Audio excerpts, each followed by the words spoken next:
You may not notice anything from the road, but on Ron Schneider's farm near Marnoo in the Wimmera is a trove of history. They're quite unusual looking aircraft too.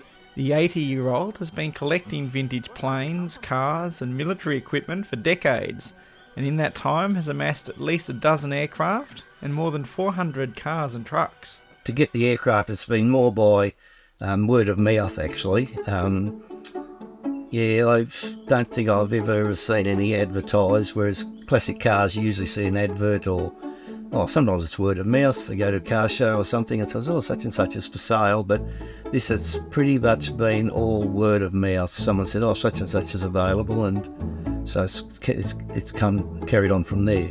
Among the items in his sprawling collection is a massive Douglas C-47 Dakota, which was used by the Royal Australian Air Force to transport VIPs. The cockpit controls, electric fans and seats are all pretty much untouched since it was last flown in the 1980s. It was built in 1945 and it was taken out of service in the 1980s after doing approximately 7,000 hours. Aircraft are a little bit like Grandma's axe or Grandpa's axe, and you head one year and a new handle the next year, because aircraft that are flying, they're continually having vintage aircraft or veteran aircraft, whatever it is, classic aircraft, they're being rebuilt all the time. And it's not just planes in Ron's collection. I was always interested in getting a tank. They all came up for tender up at Bandiana, and a few of us went up there and read all the man books on them.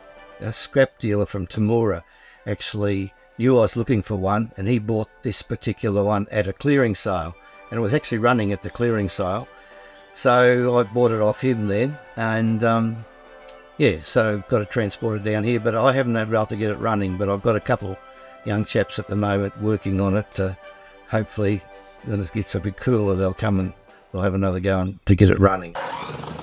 The collection is an imposing sight, and Ron is in the middle of building an additional shed to help with storing all his pieces.